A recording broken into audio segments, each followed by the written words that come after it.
Hello everyone, it's Halo4 Tutor, also known as Halo Reach Tutor. I'm back with another gameplay video. It's been a while. I've been in retirement for a year, but I'm back and better than ever. I'm getting really excited about the upcoming Halo 4 release in November.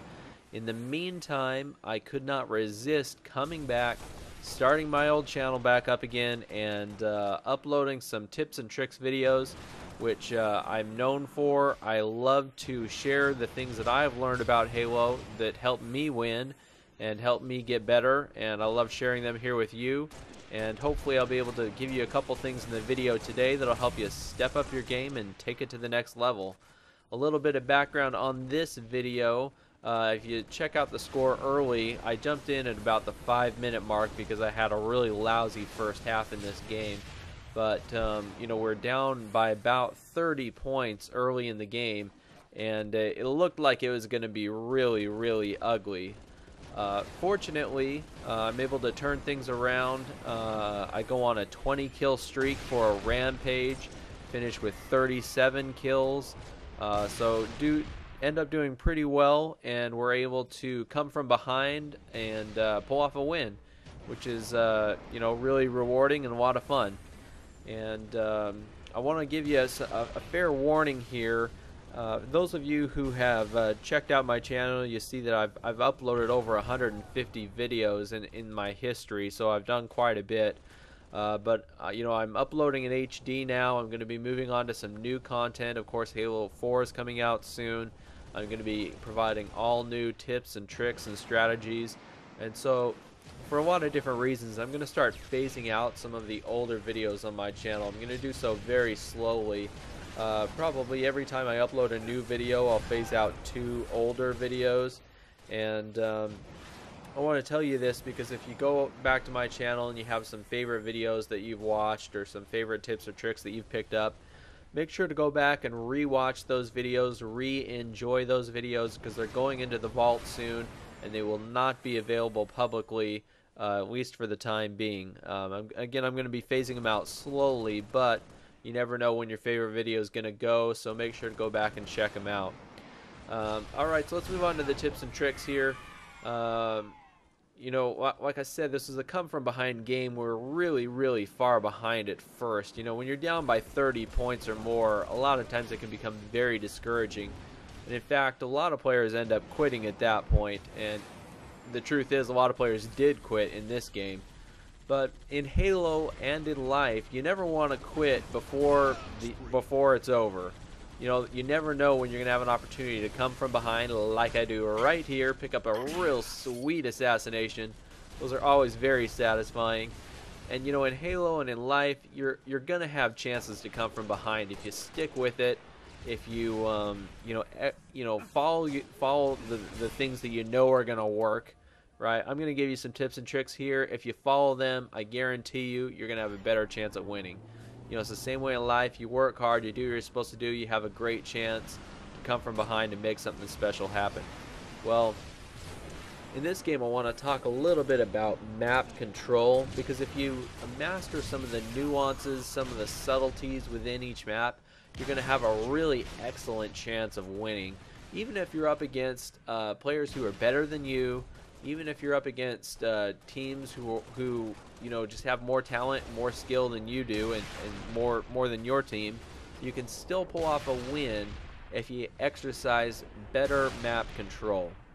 Now, to illustrate a little bit of what I'm talking about here, Bungie used to do these heat maps back when Bungie was doing Halo, where the heat maps, there's 2 varieties. One variety is where the kill maps, and the other was the death maps. So like on the kill maps, for example, it was like an overhead view of the map, and the map was all these different colors of like red and orange and yellow, and the bright red areas were the areas where people would stand and pick up kills, and they would measure these in all the games played on this map of all time, and they'd measure where people were standing when they picked up a kill or earned a point. Likewise, you could look at a different map, but similar in theory, and find out where people were standing when they were killed, when they died. And so by looking at these maps, you can get a really good idea of, hey, if I stand here, I've got a pretty good chance of picking up some kills, Whereas if I stand here, I've got a pretty good chance of dying, right? And so these maps would give you a really good idea of how to use the map to your advantage. Well, unfortunately, 343 doesn't do these maps anymore. But hopefully when Halo 4 comes out, they'll start them back up again because they're very useful.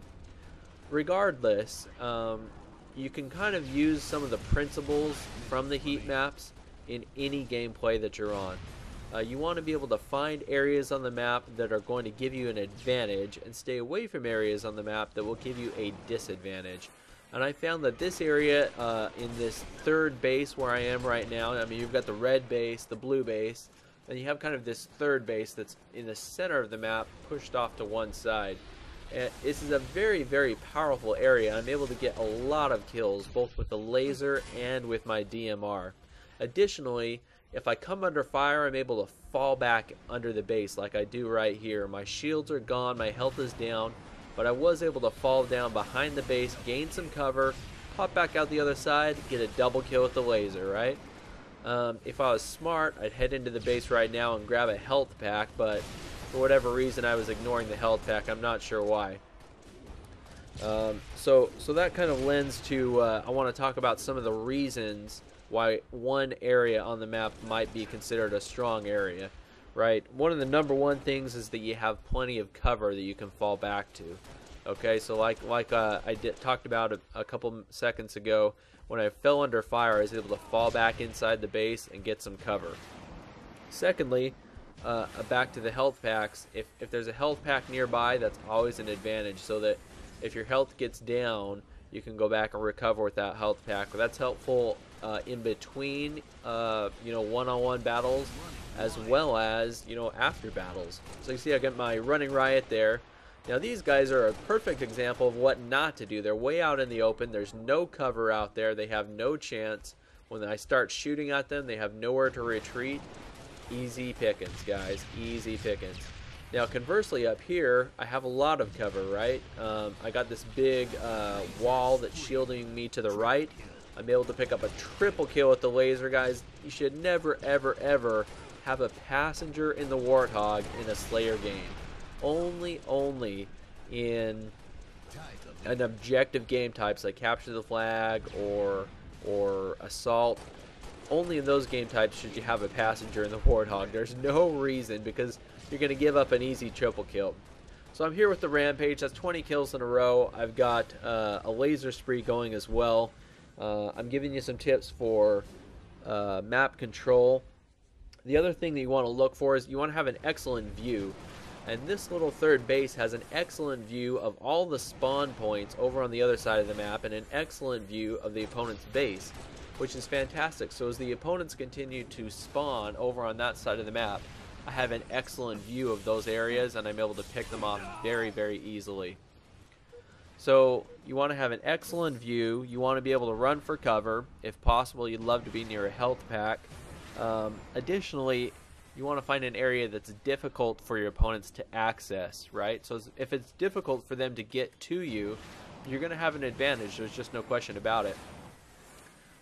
One of the advantages that this base provides is up here on this ledge where I'm at. If you don't have a health pack, it's actually kind of difficult to get up to me, especially if you have to come running across this large open area across the whole map. It's going to be very difficult to get over here and kill me. So that's a really great advantage. There's several other similar places on each map where you can gain an advantage by finding a place with good health, good cover, an excellent view. It's very difficult to access, and you have lots of opportunities to fall back if necessary.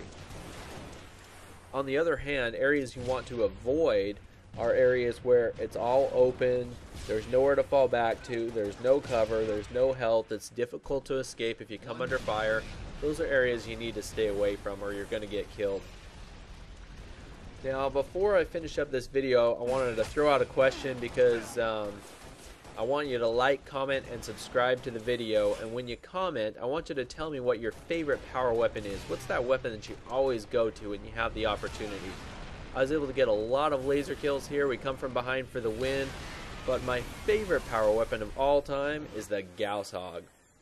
I don't know if you guys have ever been on the Gauss Hog, but it's a lot of fun. You're driving around on this Warthog with a beam of light, a cannon that blasts a beam of light at full velocity, and every time you shoot anything with this Gauss Hog, it absolutely obliterates your target, just throwing your opponents around like rag dolls. It's so much fun.